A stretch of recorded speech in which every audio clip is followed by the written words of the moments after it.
रूहे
यीशु हमारा है राजा होसाना, और हम उसकी है प्रजा होसाना, ओ यीशु हमारा है राजा होसाना, और हम उसकी है प्रजा होसाना। तो आओ चख के देखो यीशु अच्छा है, कितना अच्छा है होसाना। तो आओ चख के देखो यीशु अच्छा है, कितना अच्छा है होसाना। यीशु हमारा है राजा होसाना, और हम उसकी है प्रजा होसाना। ओ यीशु हमारा है राजा होसाना, और हम उसकी है प्रजा होसाना। तो आओ चख के देखो यीशु अच्छा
है, कितना अच्छा है होसाना।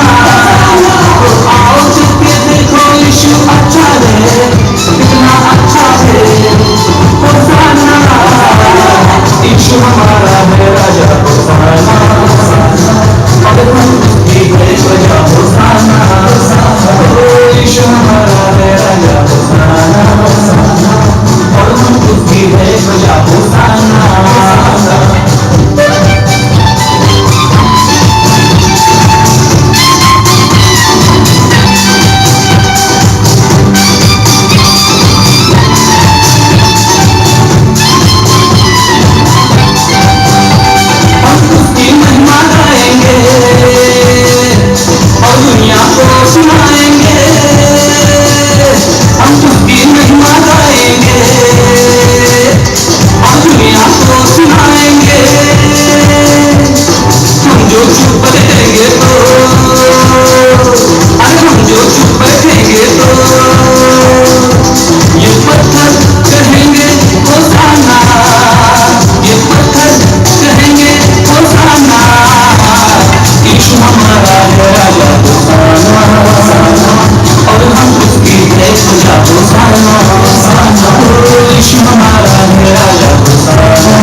होती है।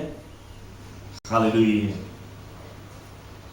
वैसे तो जलन एक आत्मा है, दुष्ट आत्मा है, और ये जलन कई लोगों की जीवन बर्बाद कर देती है।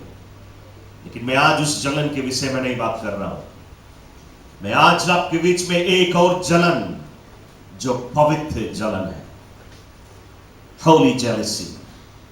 बाइबल कहती है होली एंगा भी होती है, पवित्र गुस्सा भी होती है।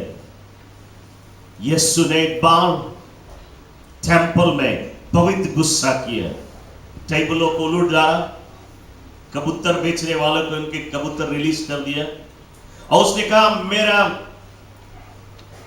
ये जो भवन है ये मेरे बाप का घर है और वो प्रार्थना का घर कहलाए। Praise the Lord. उसने अपने सारे मिनिस्ट्री में वो नरम और दीन था, कभी गुस्सा करने वाला नहीं, बिल्कुल हम्बल। यहां तक कि क्रॉस पे चढ़ने के समय में भी वो चुपचाप रहा। लेकिन हमें और तुम्हें दिखाया है कि एक गुस्सा होती है जो पवित्र गुस्सा होती है।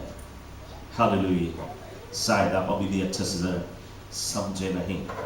मैं गुस्सा के विषय में आज नहीं बतला रहा हूं, पवित्र जेलसी के विषय में आपको मैं आज बातें कर रहा हूं। बाइबल में जोशुआ के पुस्तक में चैप्टर 24 वर्स 19 ये कहता है, He is a holy God। वचन कहता है He is a holy God। फिर वही वर्स जो कहता है He is a jealous God। Praise the Lord। वो पवित्र परमेश्वर है, लेकिन दूसरे शब्दों में धर्मशास्त्र कहती है वो जलन करने वाली आग भी है। उसका एक दूसरा रूप यदि हम देखें, पहली यूहन्ना के पुस्तक में 4:8 में बाइबल कहते हैं that God is love। परमेश्वर प्रेम है। Psalms 103 कहते हैं that He is the God of tender mercy। He is the God of tender mercy। तो हम देखते हैं परमेश्वर के अनेक से रूप है, अनेक से रंग है। बाइबल ये भी कहती है He is the God of compassion। वो दया का परमेश्वर है, दया का सागर है, वो शांति का सोता है, वो प्रेम का परमेश्वर, वो करुणा निधि है। लेकिन उसकी एक और साइड है और वो जलन करने वाली आग। Glory to God. चर्च में आपको बतलाना चाहूंगा, यदि हम परमेश्वर को जान गए और परमेश्वर हमारा बाप है, लेकिन हम उसको छोड़ के किसी और चीज को अपना बाप बोलने लगे, तब वो जलन करने वाली आग हो जाती है। चर्च, आज आप एक बाप है, शारीरिक बाप है, लेकिन आपका बेटा किसी और को जाके बाप बोलने लगे, आप में भी जलन भड़कती है। इसी प्रकार हमारा बाप परमेश्वर, वो हमारा और तुम्हारा बाप है, लेकिन यदि हम उसको छोड़ के किसी और चीज को बाप बोलने लगे, तो जलन करने वाली आग है, वो भस्म कर देगी, वो नष्ट कर देगी। और बाइबल हमें इस जगह पे बतलाती है, जैसे मैंने आपको लास्ट संडे को बतलाया, कि मोसेस ने उस लाठी को फेंका और वो लाठी सांप बन गया। किंग फेरो के उसके मैजिशियंस ने आके अपने अपने लाठी फेंके, उनका लाठी भी सांप बन गया। सांप पाप को रिप्रेजेंट करता है इस जगह पे। वो जो मैजिशियंस था, उनके जीवन पाप था, इसलिए उनका लाठी जो उनके जीवन को रिप्रेजेंट कर रहा था, वो पाप बन गया। लेकिन मोसेस ने जो लाठी को फेंका, वो लाठी मोसेस का लाठी नहीं था, वो लाठी जीसस क्राइस्ट का लाठी था, परमेश्वर का लाठी था, लेकिन वो भी सांप बन गया। इसलिए वो भविष्यवाणी दे रहा था कि भविष्य में यीशु आएगा, मनुष्य के पाप को अपने ऊपर लेते हुए वो पाप बन जाएगा। वो पाप नहीं करेगा, लेकिन मनुष्य के पाप को ले लेगा अपने ऊपर। और फिर बाइबल कहती है मूसा के लाठी जो सांप बन गया था, मैजिशियंस के लाठियों को लील लिया, उनके सांपों को लील लिया। यही बतलाते हुए कि यीशु मसीह इस क्रॉस के ऊपर हर एक मनुष्य के पाप को निगल लेगा। Glory to God. ना ये अद्भुत कार्य मोसेस ने उनके बीच में दिखाया, राजा फेरो के बीच में, और वो कहते हैं कि परमेश्वर का ये कहना है इज़राइलियों को आजाद कर दे। और राजा फेरो से मांगते हैं इज़राइलियों को आजाद कर दे ताकि वे जाए कैनान देश और परमेश्वर की आराधना स्तुति करें। इस आश्चर्य कर्म को देखने के बाद में किंग फेरो अपना हृदय को कठोर कर लिया और उसने कहा मैं नहीं जाने दूंगा, इज़राइलीज लोग हमारा नौकर है और हमारा नौकर बना रहेगा, हम उन्हें आजाद नहीं करेंगे। और जब किंग फेरो ने उसे इनकार किया, बाइबल कहती है मोसेस ने उस लाठी को रिवर नाइल को मारा, उस नदी में वो लाठी मारा और रिवर नाइल लाल खून में बदल गया। चर्च में आपको ये बतलाना चाहूंगा, परमेश्वर ने मोसेस को भेजा इजिप्ट राजा फेरो के पास, इज़राइलियों को इजिप्ट की बंधुआई से निकाल के कैनान देश में ले जाए, प्रॉमिस लैंड में उन्हें छुटकारा मिले, उन्हें मुक्ति मिले। लेकिन सिर्फ मोसेस को परमेश्वर ने इज़राइलियों को आजादी देने के लिए नहीं भेजा था, सिर्फ इज़राइलियों को बचाने के लिए नहीं भेजा था, बल्कि परमेश्वर इजिप्टियन को साबित करने के लिए कि वो परमेश्वर है। हालेलुया। इजिप्ट को प्रूव करने के लिए कि इजिप्ट के जितना परमेश्वर है, परमेश्वर नहीं है, बल्कि परमेश्वर परमेश्वर है। इजिप्ट के पास 10 गॉड है, 10 गॉड्स, और वे उसकी आराधना करते हैं। तो परमेश्वर उनको साबित करना चाहता है कि तुम्हारा जो गॉड है, गॉड नहीं है, मैं गॉड हूं।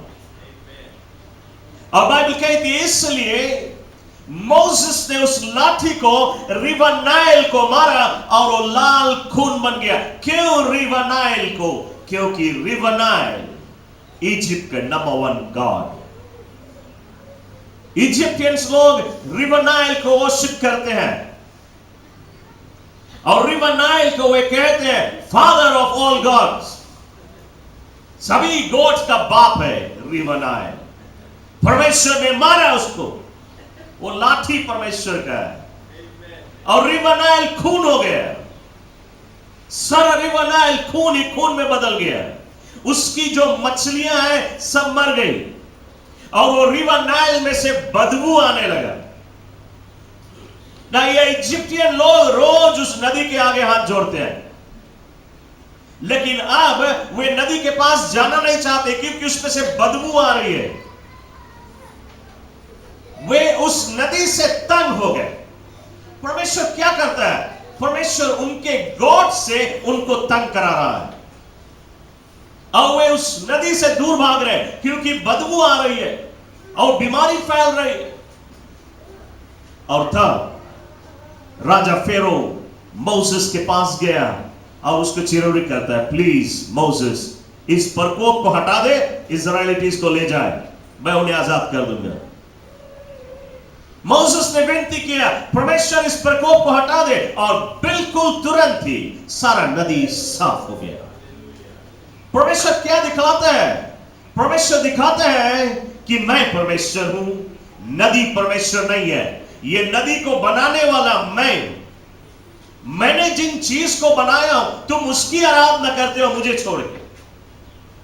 तो परमेश्वर जलन करने वाली आग है और उनके गॉड को पनिश कर रहा है ताकि वो ये साबित कर सके कि परमेश्वर परमेश्वर है।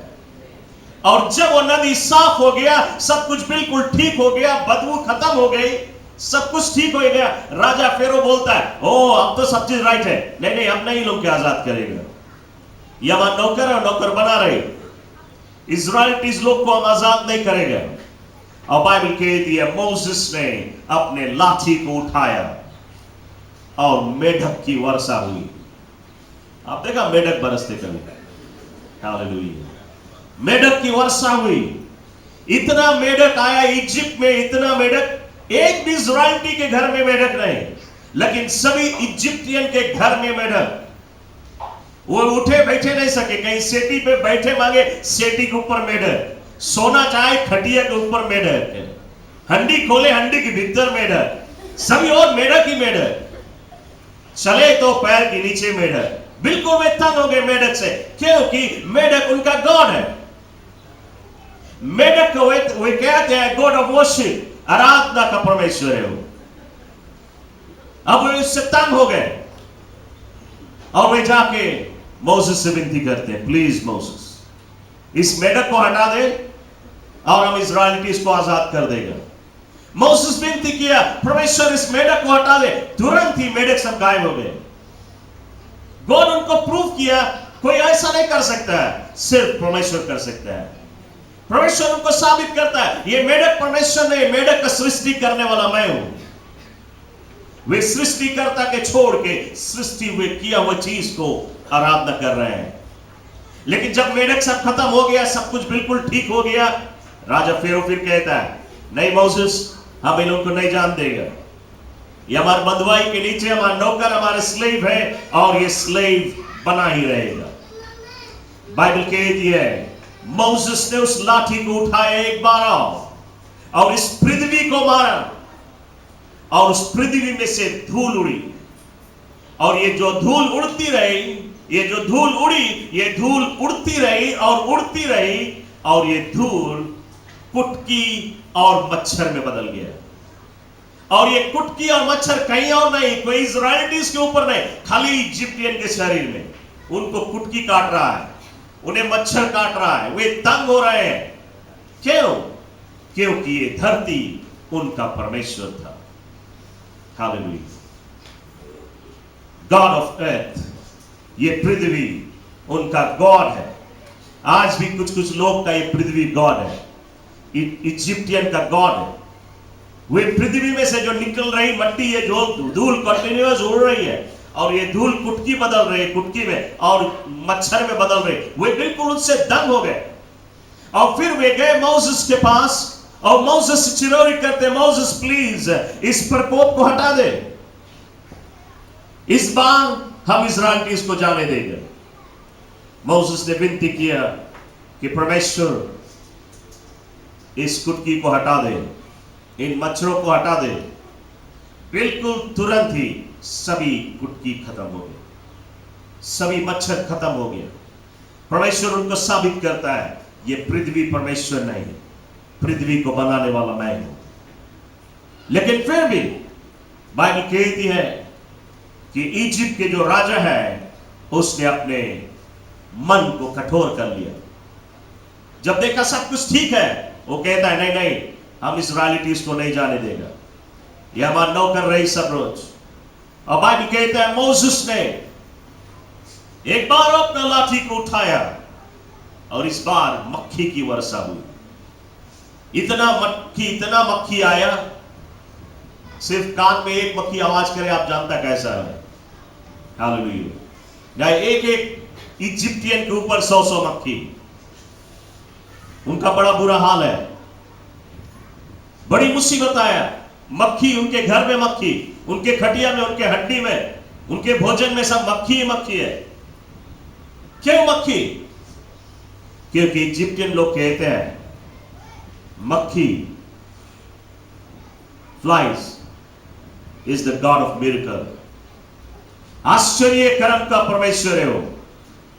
मक्खी आश्चर्य कर्म कर सकते हैं, उनका परमेश्वर है वो।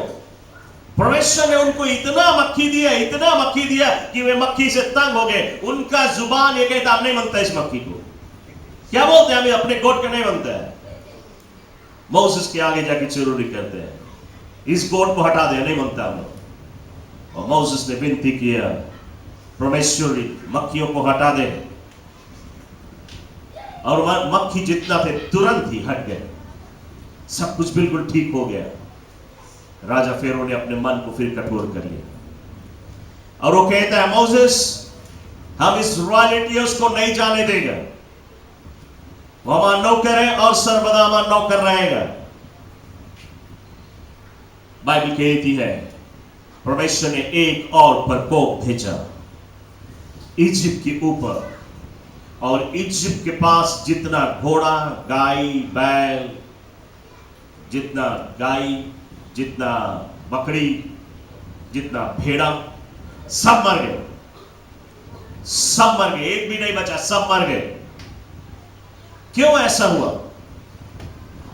इस्राएलियों का क्या घोड़ा, उनका बैल, उनका गाय, उनकी बकरी सब वैसे को वैसा है, सिर्फ इजिप्टियन के बकरियां मर गई। क्यों हुआ? क्योंकि इजिप्ट विश्वास करता रहा।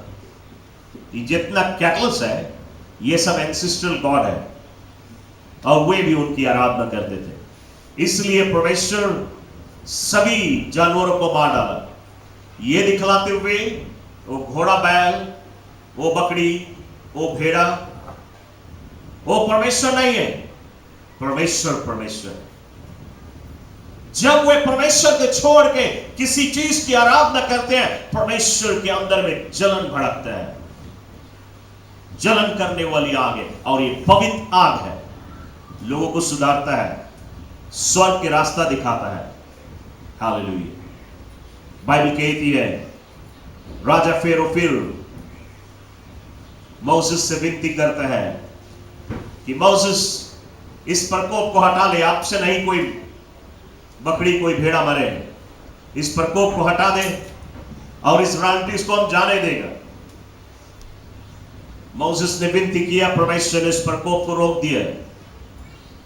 लेकिन जब राजा फेरो ने देखा सब कुछ ठीक है, सब कुछ बिल्कुल भला चंगा अच्छा है, उसने अपना मन फिर से कठोर कर लिया और उसने कहा मैं इस्राएलियों को नहीं जाने दूंगा, वे हमारे नौकर सर्वदा बने रहेंगे।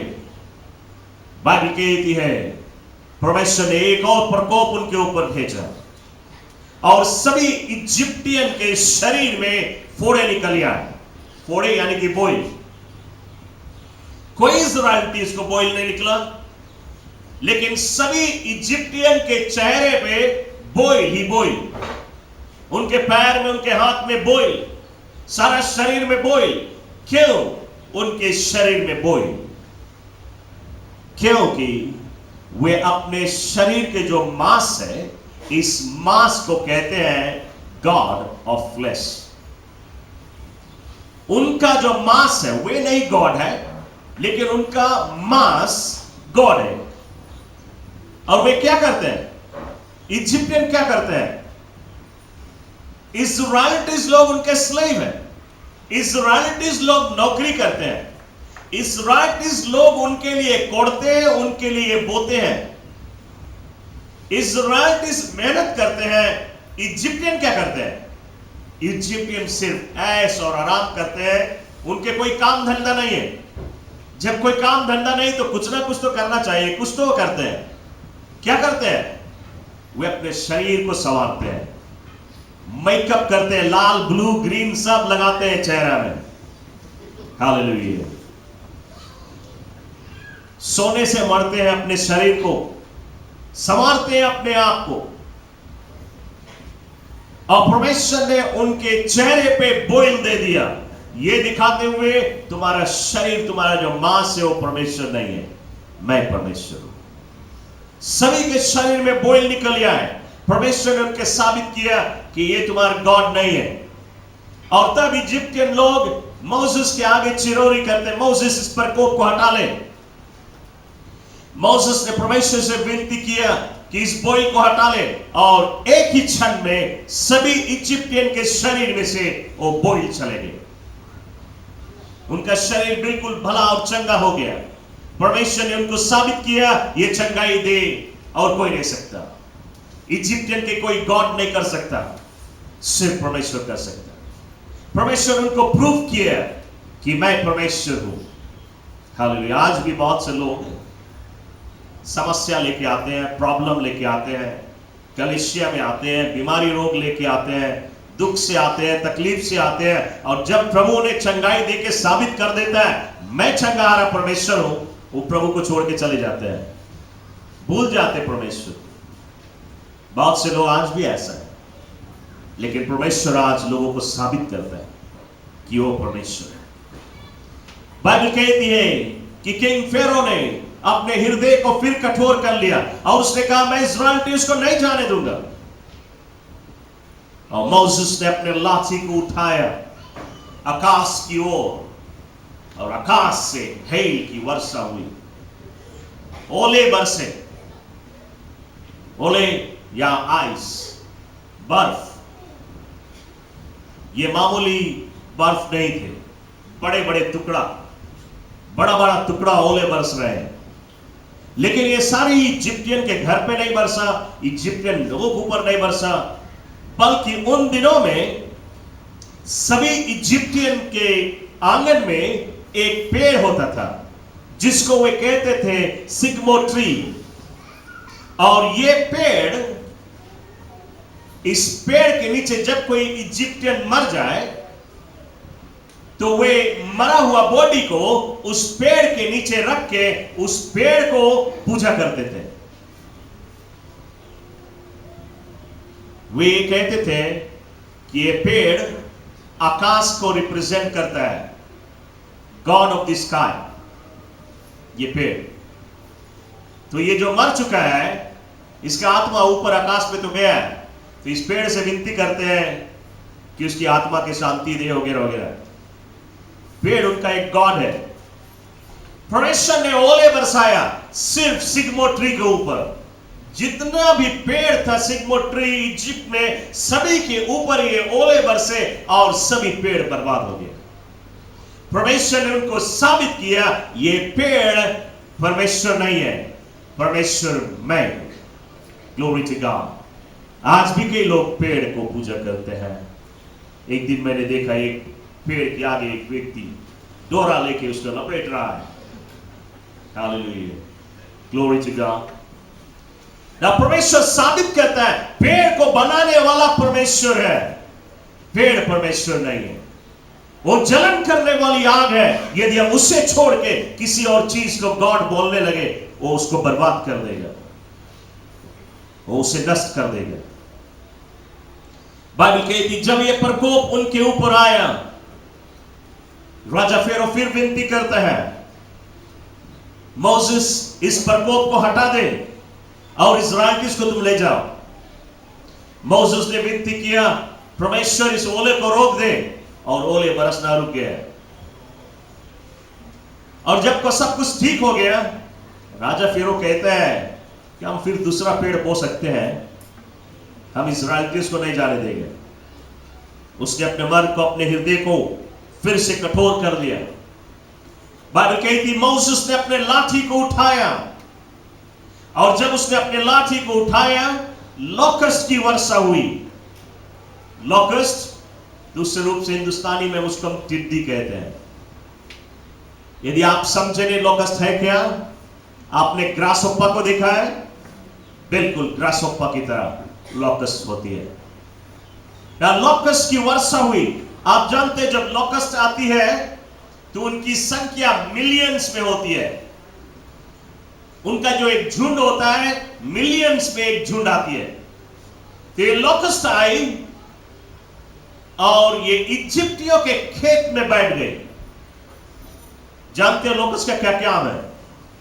जिस पेड़ के ऊपर बैठता है वो पेड़ फिर पेड़ नहीं रहता है, वो खत्म हो जाता है। लोकस्ट इतना खाती है, इतना छोटा है ग्रासहोप्पा की तरह, लेकिन एक एक खेत खा जाती है।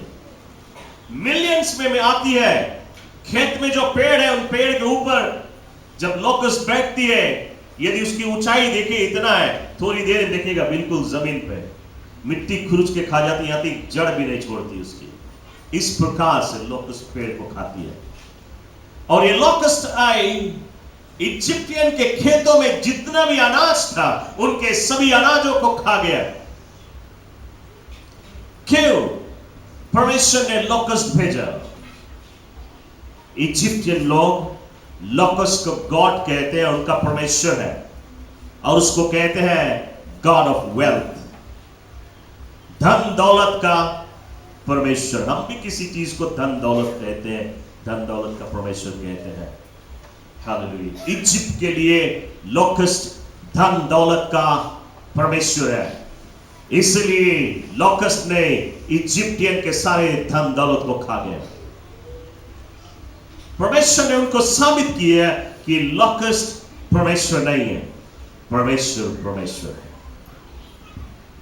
बाइबल कहती है, राजा फेरो फिर विनती करता है, मोसेस इस प्रकोप को हटा ले, आपकी हम जावन देगा, इस्राएल को ले जाओ। तुम मोसेस ने विनती किया, परमेश्वर इस लोकस्ट को हटा दे। और सभी टिड्डियां एक ही समय हट गई। परमेश्वर ने स्थापित किया कि मैं परमेश्वर हूं। लेकिन राजा फेरो ने फिर अपने हृदय को बदल लिया, अपने मन को बदल दिया और उसने कहा मैं इज़राइलियों को नहीं जाने दूंगा। बाइबल कहती है मोसेस ने एक बार और अपने लाठी को उठाया और ये जो सूर्य है, ये सूर्य की रोशनी चली गई, उसकी उजियाला चला गया और सारे इजिप्ट में अंधियारा छा गया। जानते हो इज़राइलिटीज लोग उसी इजिप्ट में रहते हैं, लेकिन इज़राइलिटीज घर में उजियाला है, सिर्फ इजिप्टियों के घर में सूरज रोशनी नहीं देती है। सूरज की रोशनी बुझ गई। क्यों? क्योंकि सूरज इज़राइलियों का गॉड है, सन गॉड, उसकी वे आराधना करते हैं। और परमेश्वर ने उसकी अग्नि को, उसकी ज्वाला को बुझा दिया। 3 दिन और 3 रात अंधियारा ही अंधियारा इजिप्ट में था। और तब इजिप्ट का राजा मोसेस से फिर विनती करता है, मोसेस इस प्रकोप को हटा दे, उजियाला को भेज दे और हम इज़राइलियों को आजाद कर देंगे। मोसेस ने विनती किया, परमेश्वर सूर्य की रोशनी फिर से आ जाए, और सूर्य ने तुरंत ही रोशनी दिया। परमेश्वर ने साबित किया सूर्य को बनाने वाला मैं, मेरी आज्ञा के अनुसार वो ज्योति देता है दुनिया को। यदि मैं आज्ञा दूं वो बुझ जाए, वो बुझ जाएगा, वो ज्योति नहीं देगा, क्योंकि उसका रचने वाला मैं हूं। सूर्य को रचने वाला मैं हूं, सूर्य परमेश्वर नहीं। परमेश्वर ने उनको साबित किया। लेकिन फिर इजिप्ट के राजा ने अपने मन को कठोर कर लिया और उसने कहा मैं इज़राइलियों को नहीं जाने दूंगा। और बाइबल कहती है आखिरी प्रकोप इजिप्ट के ऊपर आया, 10वां प्रकोप, और आखिरी प्रकोप बहुत ही खतरनाक था इजिप्ट के लिए। एक ही दिन में, एक ही समय पे हर इजिप्ट के घर में एक व्यक्ति का मृत्यु हुआ। हर घर में, हर घर का जो पहला बेटा है मारा गया। फर्स्टबॉर्न हर इजिप्ट के घर में मारा गया। कोई परिवार के लोग आने वाला नहीं सहानुभूति प्रकट करने के लिए, कोई उनको एनकरेज करने के लिए आने वाला नहीं, क्योंकि सभी घर में मृत्यु हुई। सब शोक मना रहे, सब चिल्ला रहे हैं, सब घर में से आवाज आ रही है, चीखने की आवाज, रोने की आवाज हर घर में। यहां तक कि राजा फेरो के पास एक ही बेटा था और उसका भी बेटा मारा गया और राजा फेरो उसका सहन नहीं कर पाया। क्यों? Every firstborn of Egypt. क्यों? इसलिए इजिप्टियन लोग एवरी फर्स्टबॉर्न, हर पहला बेटा को ये कहते हैं कि उनके जो बाकी 9 गॉड है, फर्स्टबॉर्न से सब 9 गॉड अटैच है, इसलिए फर्स्टबॉर्न भी गॉड है। इजिप्ट के घर में हर फर्स्टबॉर्न गॉड है, इसलिए परमेश्वर ने उनके सभी फर्स्टबॉर्न को मार डाला, दिखलाने के लिए ये गॉड नहीं है, मैं गॉड हूं। Praise the Lord. मौत आया उनके घर में। परमेश्वर जलन करने वाली आग है, वो ताड़ना देता है। तुम यदि प्रभु के मार्ग से भटक जाओ, प्रभु को छोड़ के और किसी चीज को परमेश्वर बोलने लगो, वो तुम्हें एक धीरे से एक झपकी मारेगा, एक झपकी मार के रास्ता दिखाएगा। तुम नहीं सुने, उसके बाद में वो झपकी नहीं देगा, तुम्हें चाबुक देगा। फिर हालेलुया, चाबुक बरसाए के बताएगा ये रास्ता है। फिर भी नहीं सुने, वो जलन करने वाली आग है, ना जाने तुम्हें भस्म ना कर दे। Praise the Lord. चर्च, मैं आपको बतलाना चाहूंगा, परमेश्वर ने सिर्फ इज़राइलियों को इजिप्ट के बंधुआई से ही नहीं निकाला। इज़राइलियों को स्लेवरी में से ही सिर्फ नहीं निकाला और उनको प्रॉमिस लैंड ले आया, बल्कि उन्होंने इजिप्ट को साबित किया कि वो परमेश्वर है। हालेलुया। चर्च में आज आपको बतलाना चाहूंगा, क्या आज आपके जीवन में कोई और परमेश्वर तो नहीं है? आप झांक के देखिए अपने जीवन में, आपके जीवन में भी कोई और परमेश्वर हो सकता है। यदि आपके जीवन में कोई और परमेश्वर है, परमेश्वर जलन करने वाली आग है, वो आपको ताड़ना देके सुधारेगी। यदि आप ताड़ना से नहीं सुधरेगा तो जलन करने वाली आग है। वो सीधे नहीं आपको नष्ट करता है, वो आपको छपकी मारता है, प्यार से सुधारता है। सुनने तो अच्छी बात है, नहीं सुना तो अगोरे एक चाबुक की आवाज ये सुधार देगी। यदि वो भी नहीं सुधारे तब आपके जान खतरा में है। मैं चाहूंगा आप अपने अंदर में झांक के देखिए, कोई और गॉड है आपके जीवन में? क्या आपके जीवन में कोई गॉड है? एक और गॉड है? बाइबल में नाना प्रकार से बतलाती है। पहली चीज मैं आपको बतलाना चाहूंगा, आपके जीवन में हर एक कदम में परमेश्वर पहला स्थान होना जरूरी है। God must be the first in your life. परमेश्वर तुम्हारे जीवन का पहला स्थान होना चाहिए। यदि परमेश्वर तुम्हारे जीवन में सेकंड है तो जो चीज फर्स्ट है वो तुम्हारा गॉड है। हालेलुया। शायद आप समझे नहीं अच्छी तरह से। दूसरे रूप से आज रविवार है, आपको चर्च आना है। हिब्रानी के पुस्तक में उसने कहा है इकट्ठा होना ना छोड़े, हमेशा इकट्ठा हुए। जब चर्च इकट्ठा होती है आप भी इकट्ठा हो। कलीसिया आना जरूरी है, चर्च आना जरूरी है। रविवार है, आपको चर्च आना जरूरी है।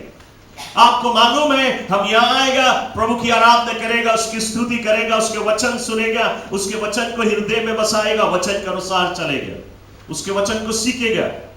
यह आपको यहां आना जरूरी है। लेकिन रविवार के सुबह सुबह आपको चर्च आने से पहले आपके घर पे कोई विस्ता आ जाए। अरे बोले आज अमेरिका से आए से 20 इयर्स बाद आए से, कैसे हम इसके छोड़ के जाए? आज हम इसके स्वागत, अरे रोज तो जाता, हर दम तो चर्च जाता, एक रविवार को नहीं जाएगा तो क्या? ये विस्ता 20 साल में आए से तो क्या है? हम उस विस्ता को अपने घर में स्वागत करते हैं। परमेश्वर सेकंड हो गया, वो विस्टा फर्स्ट है। हमारे और तुम्हारे जीवन का गॉड वो विस्टा है और परमेश्वर जलन करने वाली आग है। हमने उसको अपना गॉड बना लिया, उसको घर पे हम भोजन पका के स्वागत नहीं करता, हम उसको वर्शिप कर रहा है। वो हमारा गॉड है। चर्च रविवार है, सुबह तुम्हें चर्च आना है, लेकिन सवेरे सवेरे तुम्हारी खिड़की में से शैतान ठंडा ठंडा हवा फूके, तुम कमर खींचे, बोले ला और थोड़ा घरोटा खींचे, थोड़ा और सोए ले, आज नहीं जाएगा चर्च, बहुत जुलूम मौसम है, ठंडा ठंडा मौसम है, सोए वाला टाइम है, आज सोए ले। हम वो जो नींद है तुम्हार, वो तुम्हारा गॉड है। गॉड तुम्हारे पीछे होएगा, गॉड सेकंड है। और नींद, वो सोना तुम्हारे जीवन में फर्स्ट। तो जो नींद है वो तुम्हारा गॉड हो चुका है। रविवार के सवेरे तुम रेडी हो, हम जाता चर्च है, बगल में तुम्हारे पड़ोसी बुलाए, अपन बोट निकाले, बोले हम जाता फिशिंग करे, आओ चलिए आज। हालेलुया। बहुत दिन हो गए मछली नहीं मारा, आज चलिए मछली मारे, रविवार है। बाइबल कहती परमेश्वर तुम्हें 6 दिन दिया है मछली मारने के लिए, 7वां दिन उसका है, लेकिन उसके दिन को भी हम ले लेते हैं क्योंकि वो सेकंड है। अरे चलो आज चलिए फिशिंग करें, जाके छुरी जा रहा है, एक को मछली नहीं मिलेगी। हालेलुया। क्योंकि परमेश्वर सेकंड है। हालेलुया। आज रविवार है, चर्च है, तुम्हें चर्च आना है। अब बोले वो आज लेटो चर्चिल पार्क में यहाँ पे आईडीसी हुए, आज एकदम सोका फाइनल है भाई, हम नहीं सकता रुके, हमारी टीम आज खेले है, आज हम जाएगा सोका देखे। हरदम तो जाता चर्च, आज हम सोका देख ले कौन चाहिए, सब टाइम तो आईडीसी यहाँ हुए, सब टाइम तो हमारा टीम फाइनल जीते है या फाइनल में जाए। मैं आपको बताना चाहूंगा वो फाइनल तुम्हारी टीम के जीते करा, लेकिन तुम्हें जाए के कारण वो हार जाए। यस, क्योंकि गॉड सेकंड है और सोका फर्स्ट है तुम्हारे जीवन में। अभी भी हम सोचते हैं रग्बी सेवन्स चले ना, कोई शायद नहीं है जो बैठा होगा। हालेलुया। और रग्बी तुम्हारे लिए गॉड है, पहला स्थान है। एक दिन एक व्यक्ति बोलता है आज संडे के एक मूवी है, वो खाली एक के शो है, उसके बहुत जुलूम फिल्म है, आज नहीं जाएगा चर्च से, हम जाता हूं आप विलेज 4 में अपन दिमाग के बैप्टाइज करें। हालेलुया। चर्च, हम और तुम कोई भी चीज में परमेश्वर को सेकंड करता है, वो हमारा गॉड हो जाता है। तुम्हें जब वेजेस मिले उसका पहला 10 परमेश्वर का है, यदि वो भी तुम यूज कर लेता है तो पैसा तुम्हारा गॉड है। Love of money is the root of all evil. Hallelujah. तुम यदि अपने कमाई का 10वां हिस्सा परमेश्वर को नहीं देता है, लालच कर लेता है, $1000 वेजेस है, $100 कैसे दे, बहुत बड़ा पैसा, एक दिन सब जीरो हो जाए, आपको मालूम नहीं, अचानक एक दिन जीरो हो जाए। क्योंकि बाइबल कहती है यदि तुम 10वां हिस्सा नहीं दे, तुम्हारी कमाई में एक दिन कीटाणु आए और कीटाणु सब खा ले, कीटाणु को घुड़कने वाला कोई नहीं रहेगा। बाइबल कहती यदि तुम अपना 10वां हिस्सा मेरे भंडार में ले आए, मैं तुम्हारे दुश्मन को घुड़कूंगा। मलकाई चैप्टर 3 वर्स 10 में आप देखोगे, आई विल रिब्यूक द डिवोरर। तुम्हारी कमाई पे कोई हानि नहीं आएगी, मैं तुम्हें उन्नति और बढ़ंती दूंगा। यदि हम अपना 10वां हिस्सा नहीं देता है, बाइबल के अनुसार कि हम चोर है, प्रभु का वो है, 10वां हिस्सा तुम्हारा नहीं। बाइबल कहता है your 10th, your tithe does not belong to you, वो प्रभु का है। तो तुम वो भी खा जाता है, परमेश्वर तुम्हारे जीवन में नहीं है, परमेश्वर के कोई स्थान नहीं दिए, तो पैसा तुम्हारा गॉड है। यहां तक कि बाइबल कहती है your belly is your God. तुम्हारा जो पेट है ये भी एक गॉड हो सकता है। यदि तुम भोजन करे, पेट भर के खाना खाए वो ठीक है, लेकिन यदि तुम गटाई भर के खाता है, हालेलुया, पेट भर जाए फिर भी खाते रहे तो गटाई नहीं भरे, वो पेट तुम्हारा गॉड है। क्योंकि तुम परमेश्वर के मंदिर को हानि पहुंचाता है। ये शरीर तुम्हारा नहीं है, ये परमेश्वर का है, वो उसका मंदिर है और उसको तुम डैमेज करता है अधिक भोजन करके। Your valley is your God, Bible हमें साफ कहती है। चर्च के ये कोई ऐसा चीज तो नहीं तुम्हारे जीवन में जो गॉड की जगह लिया है। इसी प्रकार से बहुत चीज हो सकता है। आपको मैं बतलाना चाहूंगा, आप अपने जीवन के हर एक कदम में परमेश्वर को पहला स्थान दें। रोज सुबह जब आप उठते हैं, आपका जीवन का शुरुआत होता है, कैसे शुरुआत होता है, कैसे अपने जीवन का शुरुआत करता है? पहली चीज परमेश्वर, पहली चीज आपके जीवन में प्रेयर। कुछ भी करने से पहले आप प्रार्थना करें, प्रभु की उपस्थिति में जाएं, उसका धन्यवाद करें। Enter his gates with thanksgiving in your heart. Hallelujah. उसकी आराधना करते हुए उसके सम्मुख आए, उसके उपस्थिति में अपना दिन का शुरुआत करें परमेश्वर से, तो आपका सारा दिन हरा भरा हो। लेकिन कुछ उठते देरी नहीं, सीधे ही किचन में हंडी खोले। Hallelujah, praise the Lord. तो क्या आपका परमेश्वर है? वो भोजन जिसके लिए तुम रुक नहीं सकता। इसलिए हम एवरी वीक आपको फास्टिंग देता है ट्रेनिंग करने के लिए। ग्लोरी टू गॉड, ताकि आप परमेश्वर को पहला स्थान दें। क्योंकि फास्टिंग आपके शरीर को मारती है, किल करती है। आपका शरीर बहुत चुलबुला है, शारीरिक चीज को चाहता है, शारीरिक लालसा चाहता है, दुनिया की चीज चाहता है, बुराई चाहता है, गंदगी चाहता है, एंटरटेनमेंट चाहता है। यह शरीर, इसको हम कंट्रोल करें फास्टिंग के द्वारा, डिसिप्लिन करें। जब हमें भूख लगती है, बोले नहीं चुप रहे, हम तुम्हें नहीं देगा भोजन। शरीर को बताए तुम नहीं कंट्रोल करता, हम तुम्हें कंट्रोल करता है। कौन? तुम रियल आत्मा है। हालेलुया। रियल शरीर तुम नहीं है। ये टेम्परेरी घर परमेश्वर तुम्हें दी से रहे कोस्ते, तुम उसके भीतर तुम्हारा आत्मा है। ये मांगे कमांडिंग ऑफिसर है तुम्हारे जीवन में। इसकी आज्ञा सुनी जाए। आपकी जो अंदरी आत्मा है हमेशा प्रभु के लिए भूखा होता है, लेकिन शरीर जो है वो शारीरिक लालसा के लिए भूखा, दुनियादारी की चीज के लिए भूखा होता है। कब हमें यहाँ ये एंटरटेनमेंट मिल जाए, वो एंटरटेनमेंट मिल जाए, परमेश्वर पीछे हो। लेकिन यदि आप अपनी आत्मा की बोली सुने, वो प्रभु के लिए भूखा और प्यासा होता है। चर्च, मैं विश्वास करता हूं कि आज से आप अपने जीवन में सर्वदा परमेश्वर को पहला स्थान देगा। आज से और आज तक आप जान चुका आपके जीवन में कौन सा ऐसा भाग है जो परमेश्वर है, आज उसको अपने जीवन से ठुकरा दे। आपके जीवन में जो परमेश्वर है उसको रिनाउंस कर दे, उससे ठुकरा दे, बता दे हम नहीं मानता है। कोई विस्ता आपकी आई रविवार की सुबह, हम उसके लय के चेच आएंगे। चेच नहीं आए मांगी, घर के चाबी दे देगा, किचन दे दे, सब चीज दे दे, बनाओ खाओ, हम तो जाता है। हालेलुया।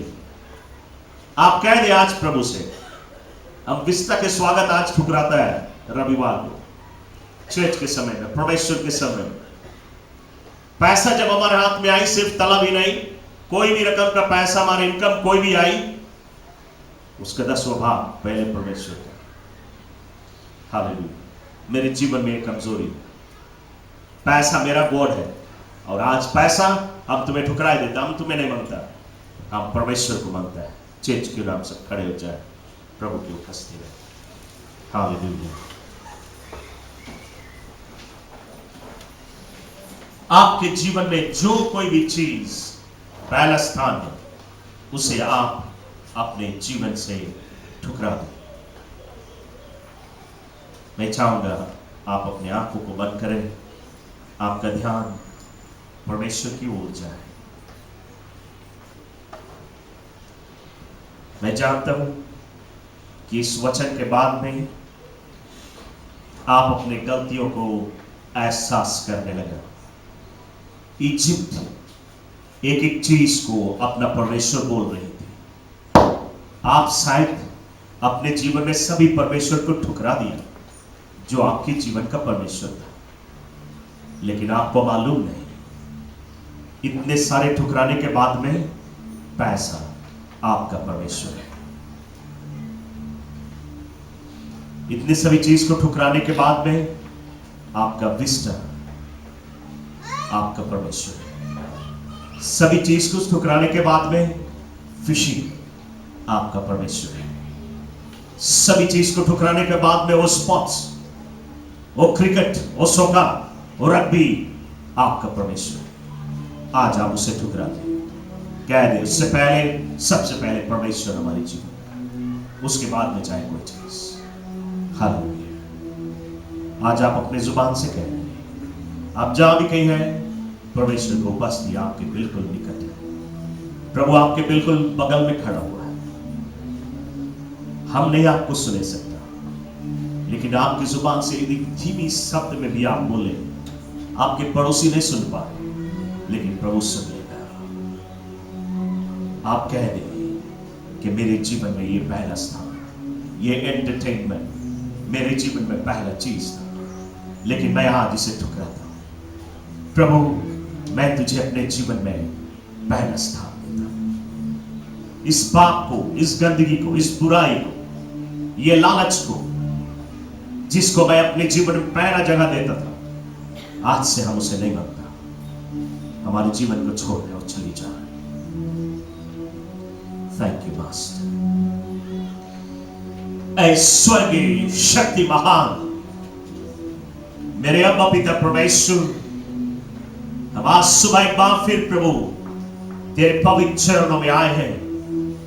तेरा धन्यवाद करते परमेश्वर कि तूने आज अपने वचनों की गहराई में से, छिपी हुई गहराई में से तूने मुझे ये शिक्षा दिया है, और आज हम सब इस बात को समझ चुके कि तू जलन करने वाली आग भी है, तू प्रेम का परमेश्वर भी है, तू दयालु परमेश्वर है, कृपालु परमेश्वर है, करुणानिधि है, तू दया का सागर है। लेकिन जब हम तुझे भूल जाए और किसी चीज को अपने जीवन में पहला स्थान दे, तो तू जलन करने वाली आग है।